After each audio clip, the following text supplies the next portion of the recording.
예레미야서 30장 12절부터 17절까지입니다. 예레미야서 30장 12절부터 17절까지 함께 봉독하겠습니다. 여호와께서 이와 같이 말씀하시니라. 내 상처는 고칠 수 없고 내 부상은 중하도다.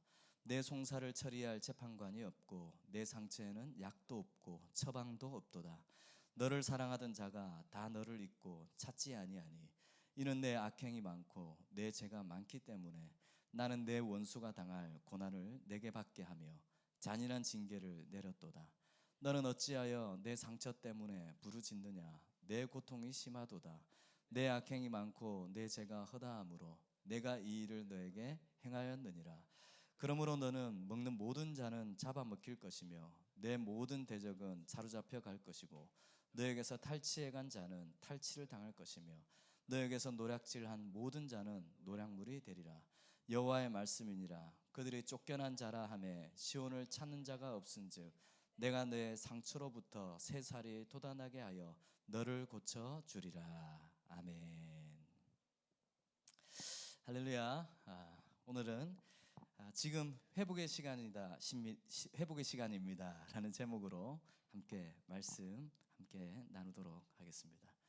여러분 TV 프로그램 중에 개는 훌륭하다라는 프로그램 본 적 있죠, 그죠? 저는 그 프로그램을 볼 때마다 와, 정말 개도 대단하고 그 개를 어루만지는 그 강형우 그 지도사님의 그 손길도 정말 대단하다. 와, 어떻게 말도 못하는 그 반려견을 마음을 알고 어떤 상처 때문에 그 반려견이 그런 행동을 하는지 이렇게 다 파악을 해가지고 그 원하는 것이 뭔지, 마음 가운데 해결되지 못하는 것이 뭔지 그 강영욱 씨가 다 알아가지고 그 개를 다듬어가는 모습을 보면 너무너무 신기합니다. 여러분 신기하지 않으세요? 신기하죠, 그죠? 그 행동을 보면 그 강아지의 그 상처가 뭔지 다 알 수가 있는 거예요. 와, 하나님이 저 사람보다 더 뛰어날 텐데 우리 마음을 보시면서 하나님이 저런 손길로 우리를 만지시겠구나, 그런 생각이 들 때가 있습니다. 그런데 보면 어떨 때는 그 반려견의 그 상처를 해결하기 위해서 때로는 강형욱 씨가 굉장히 모질게 할 때가 있어요. 굉장히 모질게 막 붙들어 맬 때도 있고 탁 잡고 있을 때도 있고, 어떻게 보면 그 강아지가 너무 불쌍해 보일 때도 있어요. 그런데 결국에는 그런 모습을 통해서 해결이 되더라는 거죠. 그래서 오늘 우리가 우리의 상처에 좀 돌아봐야 될 시간입니다. 오늘 우리 찬양 가운데 이런 주제의 찬양들이 참 많이 이렇게 불려졌는데, 약속하지도 않았는데 우리 찬양 선곡이 이렇게 됐어요, 그죠? 하나님이 이 사순절 기간에 사실 우리 마음 가운데 지금의 이 필요를 이렇게 이제 맞추어 가시는 거예요. 참 신기하지 않습니까, 그죠? 이 사순절 우리가 지금 말씀을 제가 계속 묵상을 던지고 있잖아요. 이 묵상에 던지는 지금 이 주제 흐름이 지금 오늘 주제가 상처에 관련된 것이거든요. 이것이 우리 또 자연스럽게 이 시점으로 지금 옮겨지고 있는 참 놀라운 말씀의 흐름입니다. 우리는 참 많은 그 사람들이 상처를 이렇게 받고 살아가죠. 저도 마찬가지고 우리 모두가 그 상처가 참 쉽지 않습니다. 그래서 이 사순절 기간 동안에는 이 상처를 한번 우리가 돌아보고 이 상처로부터 좀 자유해지는 시간을 가져야 합니다. 때로는 우리의 상처가 좀 훈장이 될 때가 있거든요. 이 상처가 우리에게 막 큰 자랑이 될 때가 있는데 그게 아니라 이 상처 가운데서 우리가 좀 자유해 볼 필요가 있습니다. 그래서 성경을 보면 이 이스라엘 백성들이 당하는 많은 상처, 어려움들을 보면 우리 마음이 짠할 때가 있어요. 이 백성은 왜 이렇게 힘들게 살아야 되나? 왜 이렇게 이스라엘 백성들은 막 고난 당했다가 어려움을 당했다가 죽을 뻔했다가 사랑하는 것들을 다 잃었다가 날마다 이걸 반복해요. 그러다가 또 회복됐다가 또 무너졌다가 또 회복됐다가 심하게는 뭐 완전히 사라졌다가 또 일어났다가. 지금 이스라엘도 마찬가지잖아요, 그죠? 흔적도 없이 그 땅에 살았었던 민족들이 다시 또 회복이 되어지는. 하나님은 왜 이렇게 이 패턴들을 성경에서 이스라엘 백성들을 통해서 계속 이야기할까? 또 이러한 모습을 통해서 오늘 우리 삶에게, 오늘 우리에게 무엇을 말씀하시고 싶어서 성경 가운데 이런 모습들을 계속 기록을 하실까? 오늘을 살아가는 우리의 모습도 사실 이와 마찬가지라는 것입니다. 오늘 우리의 모습도 이 이스라엘의 백성들과 마찬가지라는 것입니다. 넘어졌다가 일어났다가 상처받았다가 회복됐다가 실패했다가 다시 일어났다가 죽을 뻔하다가 살아났다가 다 버려졌다가 다시 또 얻었다가 이런 패턴들의 우리 인생이 계속 반복된다는 것입니다. 그러면 이제 처음이 나왔죠, 그죠? 성경의 이야기에서 이스라엘 백성들의 모습이 나왔고 지금 우리의 모습이 나왔습니다, 그죠? 동일하게 성경 속에서 이스라엘 모습들 넘어졌다 일어났다 하는 모습, 현실을 살아가는 우리가 또 넘어졌다 일어났다 하는 모습들이 나왔습니다. 근데 그 중간에 무엇이 있는가? 다리가 무엇이 있는가? 바로 교회라는 다리가 있는 것입니다. 그러면 교회는 어떤 역할을 해야 되는가? 성경의 사건과 오늘 우리의 모습 사이에서 성경은 어떤 역할을 해야 되는가? 우리는 이제 찾아봐야 되는 것입니다. 교회는 우리의 절망, 우리의 실패, 우리의 상처, 이 죽음 속에서 이렇게 회복되는 수많은 이야기들이 나누어지는 곳입니다. 이 속에서 수많은 그런 이야기들이 막 발견이 되어지고 나도 모르게 이 이야기들이 나오는 것입니다. 그래서 이런 이야기들 속에서 방황하는 사람들이, 길을 잃은 사람들이, 상처 속에 있는 사람들이 용기를 얻고 다시 길을 찾게 되고 길 대신 예수님을 또 발견하게 되고 또 죄로 넘어졌던 사람이 우리의 이야기를 통해서 또 회개하고 또 주의 자녀가 되기도 하고 이런 삶의 많은 이야기들이 교회 안에서 막 넘쳐야 되는 것입니다. 근데 오늘날 이 땅의 사람들이 이런 이야기를 나눌 만한 곳이 사실 한 군데도 없어요. 교회 다니는 분들 외에는 이런 진지한 이야기를, 자기의 아픔, 상처를 뭐 병원에 가지 않는 한 이 이야기를 쉽게 꺼낼 수 있는 곳이 없습니다. 교회에는 정말 없는 것 같아요. 제가 요즘에 우리 지연 자매에게 이렇게 열심히 일하다가 나 취미생활 좀 하러 갔다 올게 하고 이렇게 갈 때가 있어요, 그죠? 그러면 이제 마시멜로우를 들고 이제 모닥불을 피우러 가는 겁니다. 그럼 모닥불을 피우고 마시멜로우를 굽고 이렇게 불 앞에 딱 있으면 사람들이 이렇게 삼삼오오 모여들어요. 아이들도 모여들고 제일 많이 모여들고 싶어 하는 사람이 누구냐면 아빠들이에요. 아빠들은 아이들하고 놀기도 지치고 엄마들 따라다니는 것도 지치고 빨리 집에 가고 싶은데 집에는 못 가고 그래가지고 혼자 또 돌아다니다가 불 앞에 아빠들이 다 모여듭니다. 그러고 나서 이제 낯선 사람들이 네다섯 명이 이렇게 모여서 이렇게 이야기를 나누기 시작합니다. 그러다 보면 이분들이 의외의 이야기들을 갑자기 꺼내기 시작해요.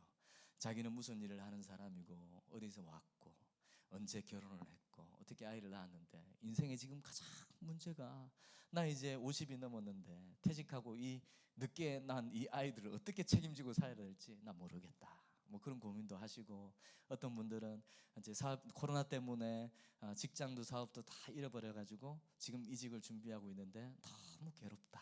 또 어떤 분들은 코로나 때문에 잃었던 직장을 새로 얻었는데 적응하기도 힘들고 참 어렵다. 이런 이야기들을 막 2시간을 이야기하는 거예요. 2시간을. 한참을 이야기하다가 어떤 분이 그래요. 갑자기.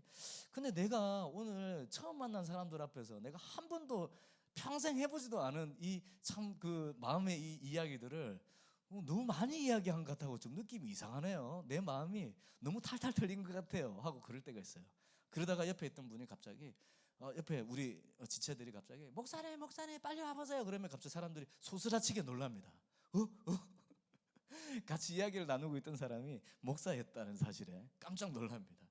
저도 사실은 같이 나누거든요. 같이 제 어려움을 이야기하고 직장 다닐 때 어려움, 또 가정 가운데 어려움들을 막 이야기하고 그러다 보면 우리의 마음이 열리고 그들도 한 번도 직장 생활하면서 사회생활하면서 나눠보지 못했던 자기의 고민들, 아픔들을 그냥 자연스럽게 나누기도 하는 것입니다. 어른들만 그런 줄 아세요? 아이들도 그래요. 아이들도 갑자기 마시멜로 굽다가 갑자기 그래요. 엄마에 대한 서운함, 아빠에 대한 서운함을 갑자기 말하면 앞에 있던 엄마 아빠들이 갑자기 당황을 해요. 어머 애가 왜 이래요? 그렇게 오늘 여기서 왜 이래요? 그렇게 막 당황을 하기도 합니다. 그만큼 우리에게는 뭐 남녀노소를 불문하고 우리에게 참 그런 아픔들이 있다는 것이지요. 그래서 오늘 우리가 이제 말씀을 보면서 이 사순절에 이 이스라엘 백성들을 보면서 오늘 우리가 가지고 있는 이 아픔들 또 상처들이 오늘 우리에게 주님이 원하시는 것은 뭔지 또 한번 잘 살펴보는 것이 참 중요한 시점인 것입니다. 오늘 우리 이스라엘 백성들이 보면 성경 말씀에 보면 굉장히 큰 상처 앞에 있다라는 것을 말씀을 보면 우리가 알 수가 있습니다. 상처가 있고 그 상처를 돌볼 사람도 없고 12절 13절에 보면요 얼마나 이 상처가 심각한지요. 이 원문을 직역해서 말하면 이런 표현이 되는 것입니다. 12, 13절이 맞아서 생긴 상처는 고칠 수도 없다. 또 기본적인 권리를 너희들의 권리를 찾아줄 사람도 없다. 또 상처가 너무 곪아가지고 더 이상 약도 없다. 뿐만 아니라 돋아나는 새 살도 없다라는 그런 의미가 되는 것입니다. 오늘 우리가 읽은 이 본문을 원문으로 직역을 하면 그러니까 훨씬 더 심각하게 느껴지죠, 그죠? 그냥 상처가 아니에요. 이 상처는 때려서 생긴 상처야. 맞아서 생긴 상처예요. 그런데 이 기본적인 권리조차도 말해줄 사람이 없어, 우리 대신해서. 또 이 상처가 너무 오랫동안 곪아가지고 때린데 또 때리고 맞은데 또 맞아가지고 곪아가지고 더 이상 이 치료할 수 있는 약도 없다는 거예요. 그런데 이 상처는 그냥 가만히 내버려만 둬도 새 살이 돋잖아요, 그죠? 그런데 이 상처에 새 살도 돋아나지 않는 그런 정도로 참 심각한 상처가 지금 있다는 겁니다. 그래서 이 상처가 지금 불구한데도, 이 심한데도 불구하고 14절 15절을 여러분 한번 보십시오. 너를 사랑하던 자가 다 너를 잊고 찾지 않다. 엄청나게 지금 상처가 많은데도 불구하고 사랑하고 의지하고 믿었던 사람들조차도 너를 찾지 않고 다 버려두고 가버렸다는 것입니다. 가슴이 아프죠. 또 그뿐만 아닙니다. 15절에 보면 이 상처 때문에 네가 왜 소리 지르고 있느냐, 왜 부르짖고 있느냐, 너의 고통이 심한가 한다. 그런데 그 고통이 너의 죄 때문에, 너의 행한 일 때문에 이렇게 생긴 거야 라고 누가 그런 줄 아세요? 하나님이 지금 말하고 있는 거예요. 이스라엘 백성들에게. 하나님이 지금 이 백성들에게 지금 아픈 가운데 지금 죽어가고 있는데 막 미칠 것 같은데 이 이유가 너희들의 죄 때문이고 너희들의 잘못된 행동 때문에 그렇다고 하나님의 징계 때문에 지금 이 상처가 생긴 거라고 지금 하나님이 백성들에게 말하고 있는 거예요. 아픈데 또 아프게 하나님이 때린데 또 때리면 얼마나 아픕니까, 그죠? 근데 이스라엘 백성들이 지금 이런 상태에 있는 거예요. 오늘 이 말씀에서 나오는 이 사랑하는 자들이라고 했잖아요. 더 이상 찾지 않는 이 사랑하는 자들, 이스라엘을 사랑하는 자들이 어떤 자들이냐면 막 전쟁 때마다 돕기로 약속했던 나라들이에요. 동맹을 약속했던 사람들이에요. 함께 어려움 속에서 돕기로 약속했던 그 동맹국들을 이 사랑하는 자들이라고 지칭을 하는데, 이 자들이 어려울 때 분명히 돕기로 약속을 했었는데 어려움을 당하고 있는데 갑자기 눈을 돌려버렸다는 거예요. 얼마나 실망스럽습니까? 우리도 이런 일 때문에 상처받은 일 많잖아요, 그죠? 진짜 나 어려울 때 이렇게 돕겠지, 도와준다고 약속했지, 그렇게 기대했는데 갑자기 돌아서는 일들, 그런 일들이 얼마나 많이 있습니까? 근데 하나님 오늘 참 의외에 우리에게 그렇게 말씀을 하세요. 이 모든 상처의 원인이 너에게 있다. 너의 잘못 때문에 있다. 너의 죄 때문에 있다. 너의 악한 행실 때문에 있다. 그렇게 말씀을 하는 것입니다. 이것은 이스라엘 백성들에게 하는 말이에요. 오늘 우리에게도 이 말씀을 좀 한번 비추어 볼 필요가 있는 것입니다. 사순절 동안 나에게 남아있는 상처와 아픔을 한번 여러분 살펴보십시오. 이 사순절 기간 동안 우리가 꼭 짚고 넘어가야 될 일입니다. 그래서 오늘 찬양 가운데도 이 가사가 등장이 되었던 것입니다. 자연스럽게 오늘 우리에게 남아있는 이 상처와 아픔들을 한번 여러분 잘 살펴보고 왜 이런 상처가 왔는지 한번 점검을 해야 되는 시기가 이제 지금입니다. 폭력의 상처는 몸에 흔적을 남깁니다. 그리고 또 사람들이 막 돌아서거나 배신하는 그런 상처는 마음에 막 흔적을 새기거든요. 그런데 우리는 대부분 이 상처의 원인을 다른 사람에게 돌립니다. 저도 그래요. 막 마음에 상처가 막 있는데 이건 누구 때문이야? 그 사람들 때문이야. 그때 약속했던 사람들이 그 사람들 때문이야. 막 이렇게 사람들에게, 남에게 탓을 돌릴 때가 있거든요. 그래서 만나면 가끔 그럴 때 있어요. 관계를 맺다 보면 나 상처가, 그 부분에 대한 상처가 나 많은 사람이야. 절대 그거는 이야기하지 마세요 하고 경고를 할 때가 있습니다. 저도 이제 가끔 많은 이제 성도들과 함께 신방을 하게 되면 신방을 데리고 가는 분들이 꼭 사전에 이야기를 해요. 그 집에 가면 그 이야기는 절대 묻지 마세요 하고 이야기를 해요. 왜냐? 그게 상처가 있기 때문에 절대 그 이야기는 하지 마세요 라고 저에게 말할 때가 있어요. 그러면 이제 어떻게 합니까? 입을 꾹 다물고 있어야죠. 절대 그 말을 하면 안 되니까 굉장히 조심스럽게 앉아 있습니다. 그런데 저는 절대 말 안 하려고 했어요. 그런데 나도 모르게 말을 하는 것이 아니라 그분이 먼저 말을 하는 거예요. 목사님, 저의 자녀가 저희 집에 이런 일이 있습니다. 이렇게 말할 때가 있어요. 왜냐하면 그 상처가 처음에는 다른 사람들 때문에 원망하고 살아가다가 결국에는 이 상처가 나의 문제구나, 내 안에서 일어난 문제구나라는 인식을 하게 되면 서슴없이 표현이 되는 것입니다. 오늘 15절 말씀에서 하나님이 이 상처는 너의 죄 때문이고 너의 죄 때문에 생긴 상처인데 왜 네가 상처받았다고 그렇게 소리를 지르느냐, 그렇게 말을 하는 거예요. 왜 네가 너의 상처 때문에, 너 때문에 생긴 이 상처 때문에 그렇게 부르짖고 있느냐, 억울하다고 말하고 있느냐. 오늘 우리의 모습이기도 합니다. 그죠? 제 모습이기도 합니다. 사순절 동안 오늘 우리가 받은 우리의 상처를 직면을 해야 됩니다. 정면으로 바라봐야 됩니다. 숨기거나 절대 감추어서는 안 됩니다. 직시하고 정면으로 제대로 바라보면서 이 상처가 과연 다른 사람에게서 온 건지, 다른 일 때문에 온 건지, 나 때문에 온 건지 한번 잘 살펴보아야 하는 것입니다. 요즘 가끔 통화하는 어떤 분이 계셔요. 굉장히 유명한 작가분인데 한 사람의 소개로 이제 알게 돼서 이분하고 가끔 통화를 하게 되면 많은 이야기를 합니다. 그분은 이제 많은 사람들을 돕는 일을 많이 해요. 사업적으로 또 일적으로 예술가인데 많은 사람을 지원하고 돕는 일을 많이 해요. 그래서 저도 이제 통화하다가 저도 이 공간을 통해서 좀 많은 사람 돕고 그렇게 좀 하고 있는 중이고 좀 그렇게 기회를 제공하고 싶고 막 이런 일을 막 해요. 근데 그분이 갑자기 저녁에 한참 이야기를 하더니 그런 말을 하는 거예요. 목사님, 그런 일, 경상도 분인데 그렇게 딱 말합니다. 목사님, 그런 일 너무 많이 하지 마이소. 왜요? 그랬더니 아무리 아낌없이 주고 아무리 베풀고 아무리 도우려고 해도 갈 때는 서운한 것만 생각하고 아쉬운 것만 생각하고 다 그렇게 떠나갑디다. 감사 한마디, 인사 한 번 없이 그렇게 떠나갑디다. 그걸로 제가 상처가 얼마나 큰지 압니까? 그래서 저는 절대로 쉽게 돕지 않습니다. 이제 목사님, 그거 감당할 준비가 되셨으면 그렇게 하십시오. 그렇게 말하더라고요. 그래서 제가 뭐라는 줄 아세요? 저는 감당할 준비 됐습니다. 그렇게 했습니다. 감당할 준비 됐습니다. 그런데 쉽지는 않죠. 제가 워낙 이렇게 근 몇 년 동안 막 그런 심한 일을 좀 많이 한꺼번에 좀 겪고 나다 보니까 사실은 좀 많이 감당하고 싶은 좀 각오들이 돼 있긴 합니다. 그런데 잘 쉽지는 않죠.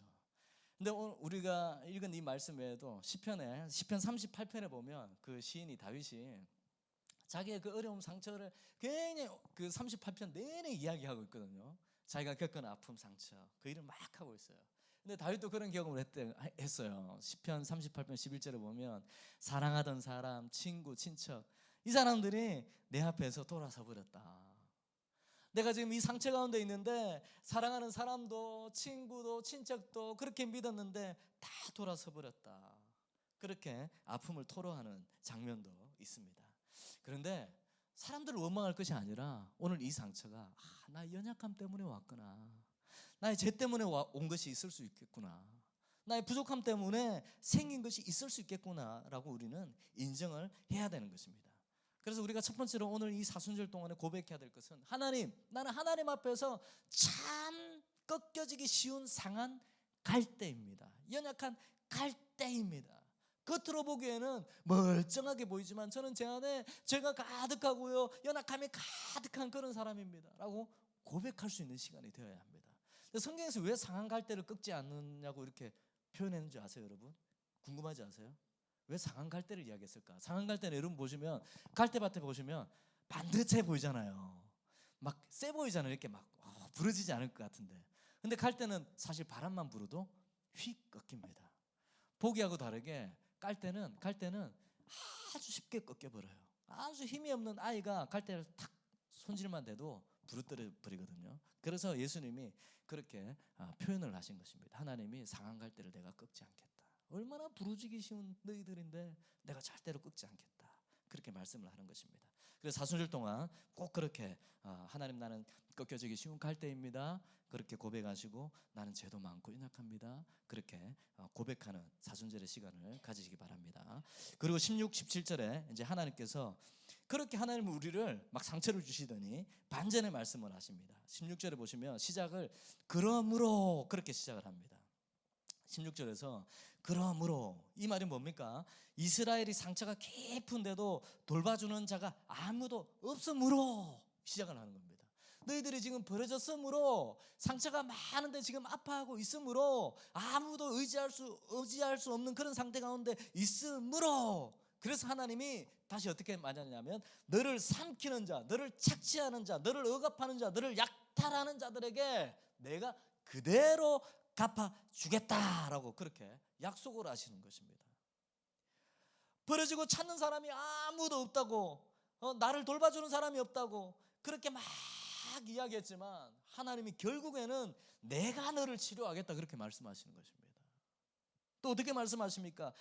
세 살이 돋지 않았던 그 살을, 그 상처에, 13절에 그렇게 말씀했잖아요. 세 살조차 돋지 않는 그 상태에 있는 그 아픔 위에 하나님이 세 살이 돋게 해주겠다 그렇게 말을 하는 것입니다. 세 살이 돋아날 수 없는 지경 가운데 있는데 하나님이 오늘 다시 우리에게 그 아픔 가운데, 상처 가운데 세 살이 돋아나는 그 회복의 소망이 있는 그런 놀라운 시간을 우리에게 약속해 주겠다라고 하시는 것입니다. 얼마나 큰 하나님의 은혜인지 모릅니다. 이 사순절 기간 동안에 우리가 두 번째, 우리의 연약함, 죄, 상처받을 수 없는 참으로 우리의 부족한 것들을 인정했다면 이제는 사순절 동안에 십자가를 통해서 이제 회복의 시간을 살아가는 그런 시간을 가져야 하는 것입니다. 더 이상 우리가 상처에 붙들리지 아니하고 이제 회복의 시간으로 나아가는 그런 시간을 우리가 가져야 하는 것입니다. 우리는 이 사순절 기간에 상처에 머물면 안 됩니다, 여러분. 상처에 그냥 그 자리에 있으면 안 되는 것입니다, 여러분. 상처 때문에 앞으로 나가지 못하는 그런 상황 가운데 있으면 안 되는 것입니다, 여러분. 이 시간, 사순절 기간 동안에 우리는 상처가 회복되는 시간을 가져야 하는 것입니다. 그래야 진정한 이 사순절을 통해서 우리가 성숙되어지고 성장이 되는 것입니다. 우리 옆 사람 바라보시면서 그렇게 이야기할까요? 지금은 회복의 시간입니다. 인사합시다. 지금은 회복의 시간입니다. 아멘. 그래서 이 사순절은 제가 계속 표현하고 있잖아요, 그죠? 건너물을 향해서 계속 걸어가고 있는 시간입니다. 지금 보이는 것에 멈추는 게 아니라 보이지 않는 저 너머를 향해서 우리는 계속 걸어가고 있는 시간이 바로 사순절이라는 것입니다. 여러분, 예수님의 상처를 한번 생각해 보세요. 예수님이 얼마나 많은 상처를 경험했습니까? 가장 가까이 있고 믿게 의지하던 제자들이 배반해요, 자기를 버렸어요. 또 가장 신령하다고 말하는 그 종교인들이 자기에게 핍박을 줘요, 상처를 주었어요. 또 예수님이 아무리 귀한 마음으로 치료해 주었어요, 치유해 주어도 인사 한마디 없이 떠나가 버렸어요. 결국에는 십자가에 많은 사람들의 조롱과 멸시와 그 수치 가운데서 십자가에서 달려 돌아가시는 것입니다. 예수님의 상처가 얼마나 큽니까? 그뿐입니까? 하나님 아버지조차도 그 십자가에서 아주 찰나의 시간이지만 눈을 감아버리셨던 시간들이 있었어요. 예수님께서 받은 그 상처는 이루 말할 수 없어요. 그런데 예수님이 받은 그 상처가 십자가로 끝났습니까? 오늘 우리처럼 이 상처 때문에 멈춰섰습니까? 아니요, 예수님은 그 십자가의 상처에서 끝나지 않았어요. 부활을 통해서 우리에게 그 상처의 십자가가 오히려 치유의 십자가가 되셨다고 예수님이 말씀하시는 것입니다. 상처 가운데 멈춰질 뻔했던 그 십자가가 오히려 회복의 십자가가 되었다라고 오늘 우리에게 말씀하시는 것입니다. 얼마나 감사한지 모릅니다. 오늘 우리는 십자가를 바라보고 가고 있는 우리는 우리 상처에서 지금 세 살이 돋아나고 있는 중이에요. 지금 십자가를 향해서 한 걸음 한 걸음 나가고 있다면 오늘 지금 우리 많은 상처 가운데서 막 세 살이 지금 막 솟고 있는 중이에요. 절대 포기해서는 안 됩니다. 계속 걸어가야 됩니다. 여전히 상처에 붙들려 있지 말고 십자가를 붙들고 계속 가야 하는 것입니다. 제가 참 좋아하는 그 작가가 있는데 안셀름 그린이라는 신부님이 계셔요. 그분이 쓴 책을 제가 참 좋아합니다. 이 카페에도 몇 권씩 돌아다니는 책들이 있어요. 제가 읽다 말고 이렇게 던져놓은 책들이 있으니까 여러분 찾아서 한번 읽어보시기 바랍니다. 안셀름 그린의 그 신부님의 그 책에 보면 치유의 기도라는 책이 있거든요. 거기에 보면 그 성 베네딕트가 말한 그 여러 가지 규칙서를 이렇게 소개하면서 그 상처와 갈등에 대해서 이제 이야기한 것이 있는데 그것이 성 베네딕트가 말한 게 있어요. 그것을 어떻게 해석했냐면 분노가 가시처럼 돋기 전에 기도해라 그렇게 말합니다. 분노가 가시처럼 돋기 전에 기도해라. 그리고 상처 때문에 사람을 잃지 마라.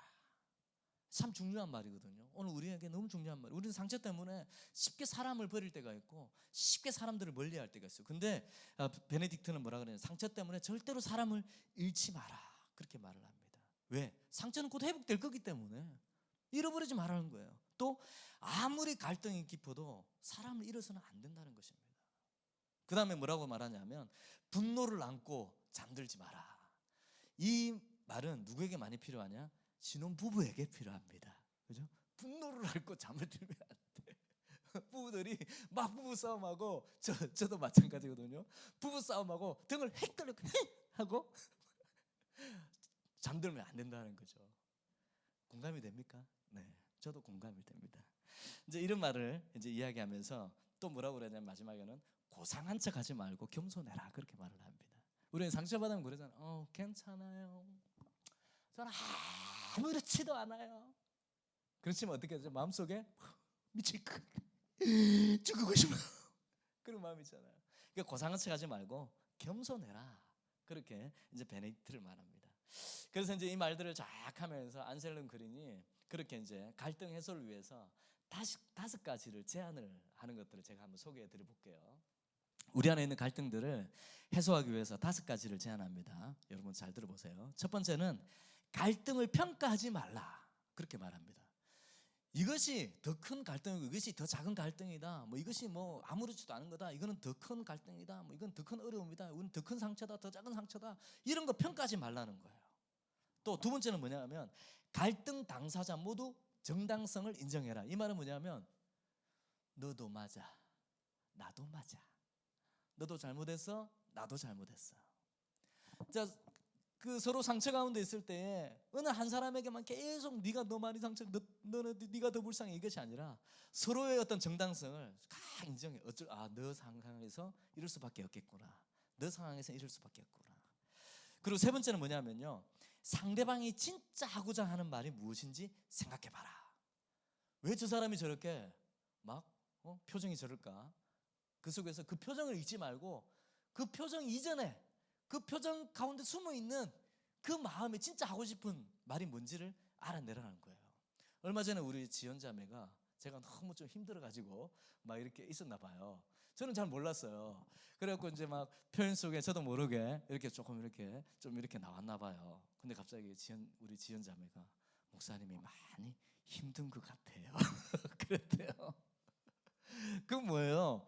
그 모습 속에서 정말 내 안에서 목사님이 말하고 싶은 게 뭔지 막 마음속에서 터져 나오고 싶어 하는 것이 뭔지 우리 이 친구가 읽었다는 거 아니에요. 그죠? 그러니까 이제 갑자기 제 마음이 그 말을 듣는데 제 마음이 갑자기 수그러들더라고요. 갑자기 나는 말 안 했는데 말한 것 같아. 말한 것처럼 누군가가 그 내 이전에 그 내 내면의 말을 알아들어 주니까 갑자기 말을 하지도 않았는데 말을 한 것처럼 다 막 말을 한 것처럼 갑자기 가슴이 시원해져. 고마워요. 네. 그런 일이 있다라는 거죠. 그래서 상대방이 진짜 하고자 하는 말이 뭔지 막 표현을 보고 막 바로 반응하지 말고 한번 생각해 보라. 그런 말입니다. 네 번째는 뭐냐면 상대방의 의견을 따랐을 때에 예상되는 결과를 꼼꼼히 따져봐라. 그건 뭐냐면 우리가 서로 막 이야기하다 보면 상처를 주고받기도 하고 막 그러잖아요. 근데 보통 어떻습니까? 내가 내 것을 막 너무 강조하다 보니까 막 상처를 받잖아요. 내 것을 막 이렇게 해야 되는데 안 되니까 내가 맞다라고 했는데 안 되니까 막 상처가 되잖아요. 그런데 갑자기 서로 생각을 하는 거죠. 만약에 정말 내 마음대로 내 말대로 이렇게 했으면 어떤 일이 벌어질까? 그 다음을 한번 점검을 해보는 거죠. 이런 일이 생길 수 있겠다. 저런 일이 생길 수 있겠다. 저 사람이 한 말대로 하게 되면 이렇게 생길 수 있겠네. 그렇게 하면서 서로 이것들을 꼼꼼히 따져봐야 된다는 거죠. 마지막 5번째가 뭐냐? 가장 중요한 것이거든요. 마지막 5번째는 스스로를 점검하라 입니다. 자기를 점검하라는 거예요. 상처 가운데 갈등 가운데서 막 이렇게 하는 속에서도 빨리 무엇을 해야 되냐면 우리는 자기를 점검해야 돼. 사순절 기간 동안에 굉장히 중요한데 이 말이 오늘 이 사순절 기간에 무엇을 해야 되냐면요, 나를 점검하는 시간입니다. 나를 돌아보는 시간입니다. 그래서 우리가 사순절 동안에 마지막으로 우리가 기억해야 될 것이 뭐냐면, 십자가를 지나서 부활을 향해 가고 있는 우리 안에 있는 깊은 상처와 아픔, 이것이 다른 사람 때문에 왔다고 하면서 막 해결하지 않고 묵혀있는 것들이 있잖아요, 그죠? 그것들을 이제는 한번 잘 살펴봐야 됩니다. 그래서 이것들을 나를 점검하면서, 이것은 나의 죄 때문에 일어났던 거야, 나의 연약함 때문에 일어났던 거야, 내가 부족해서 생긴 것들이야 하면서 이것들을 다 다시 점검을 하는 시간이 필요한 것입니다. 그래서 내 마음 안에 막 서운함이 가득하고 원망이 가득하고 불평이 가득한 것들을 나를 돌아보면서, 나를 점검하면서 이것들을 이제 잠재울 필요가 있는 것입니다. 더 이상 이것들을 가지고 갈 수는 없는 것입니다. 더 이상 이것들을 안고 살아갈 수는 없는 것입니다. 그래서 나를 점검하면서, 내가 그 일에 충분히 감사했나? 내가 그 상황 가운데 충분히 감사하고 하나님께 감사하고 그 사람에게 감사하고 이체한 상황 가운데 내가 감사했나? 그것들을 한번 점검해 봐야 되는 거예요.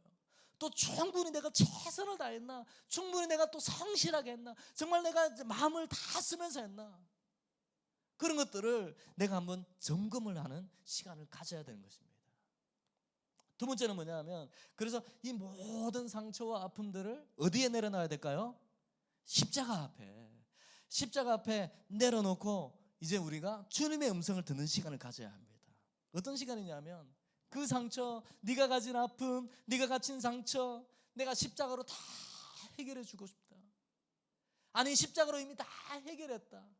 이 시간에 지금 그 십자가를 다시 붙들고 나에게 한 걸음 한 걸음 나와라.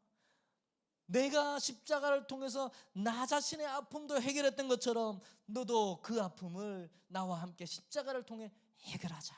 주님이 지금 우리에게 그렇게 요청하는 거예요. 그 음성을 우리가 듣고 십자가를 향해서 한 걸음 한 걸음 이 상처를 끌어안고 하나씩 하나씩 정리해가면서 나아가는 시간을 가져야 하는 것입니다. 우리가 이 사순절 동안 이 시간을 가지기 시작하면요, 우리는 건강해집니다, 여러분. 제가 요즘에 사순절 묵상을 하는지 안 하는지 한 사람 한 사람 뒤지고 다니거든요. 그러니까 대부분 할까요, 안 할까요? 안 해. 안 하고 있어. 그래서 제가 한 사람 한 사람 쏘시면서 막 하고 있습니다. 근데 어려운 말들이 있을 수 있어요. 그러면 즉시 그냥 질문하세요. 여러분, 제가 우리 지체들 말고도 다른 곳에서 이 묵상을 계속 나눠주고 있거든요. 그럼 막 피드백이 와요. 바로바로 와요. 그분들은 묵상을 하고 있으니까 오겠죠. 근데 우리는 잠잠해. 안 하고 있나 봐. 여러분 질문해 주시고 제가 함께 하면 좋겠어요. 근데 이 시간들을 우리 성실하게 지나가면요, 여러분 놀라운 변화가 있어요. 지금도 이 묵상 가운데 참여하는 사람들이 그렇게 말을 해요. 와, 정말 제가 지금 막 애쓰고 있는 중입니다. 목사님, 제가 함께 말씀 나누면서요 막 애쓰고 있는 중이에요. 막 기도해 주세요. 막 점점 달라지려고 애를 쓰고 있어요. 막 몸부림치고 있는 사람들이 많아요, 여러분. 함께 우리 그렇게 한번 해봅시다. 우리 사순절 시간 동안 나를 깊이 성찰하고 돌아보는 시간을 가졌으면 좋겠습니다. 주님이 오늘 우리의 아픔, 우리의 상처, 주님이 반드시 해결해 주실 것입니다. 그래서 꼼꼼히 나를 점검하는 시간을 우리는 가져야 하는 것입니다. 그래서 이 시간들을 통해서 오늘 회복하는 것입니다. 지금 당장 회복하는 것입니다. 그리고 또 내일 회복하는 것입니다. 또 다음날 회복하는 것입니다. 그래서 날마다 우리는 회복하는 겁니다. 쉬지 않고 점점 조금씩 계속 회복해 나가는 것입니다. 그래서 우리는 결국에 건강한 주님의 자녀로 우리는 막 성숙이 되어져 가는 거예요. 여러분, 제자훈련 많이 받았다고 성숙되는 줄 아세요? 성경 공부 많이 한다고 성숙되는 줄 아세요? 아니요. 오늘 주님이 주시는 이 우리의 마음 가운데 주어진 이 부담감들을 하나님 앞에서 해결해 나가기 시작하면요, 우리는 성숙해지기 시작하는 거예요. 주의 놀라운 자녀가 되어져 가는 거예요. 우리 모두가 그런 사람이 되어져 가기를 축원하고 축복합니다. 아멘. 이 시간 우리 함께 찬양하면서 좀 주님 앞에 좀 우리 마음을 쏟아붓고 그렇게 나누고 나갔으면 좋겠습니다. 마음이 상한 자를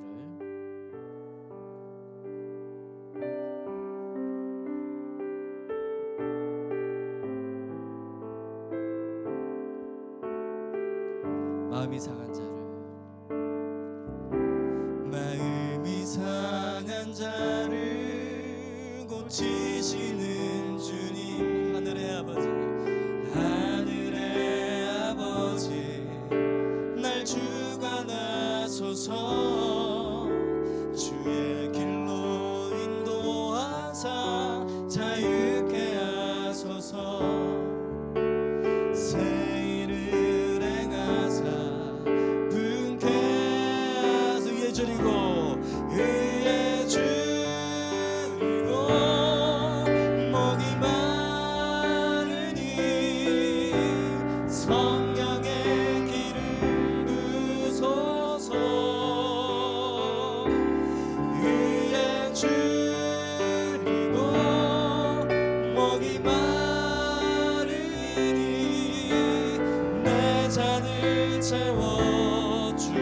주옵소서. 한 번 더 마음이 상한 자를 고치시는 주님, 마음이 상한 자를 고치시는 주님, 하늘의 아버지, 하늘의 아버지, 날 주관하소서. 주의 길로 인도. 자유해야 될 때입니다. 자유케 하소서. 오늘 우리에게 새 일을 행하실 것입니다. 새 일을, 새 살을 돋게 하실 것입니다. 분께 의에 주리고 의에 주리고 목이 마르니 목이 마르니 성령의 기름 부소서. 의에 주리고 목이 마르니 내 잔을 채워주소. 의에 주리고 목이 마르니 의에 주리 목이 마르니 목이 마르니 주님 내 잔을 채워주시옵소서. 성령의 기름 부소서. 의에 주리고 의에 주리고 목이 마르니 내 잔을. 한 번 더 주님 앞에 같이 합시다. 하나님 내 상처 위에 주님의 이를 덮어주시옵소서. 의에 주리 목이 마르니 목이 마르니 성령의 기름 부소서. 의에 주리고 의에 주리고 목이 마르니 내 잔을 채워주소서. 이제 우리 함께 기도할 때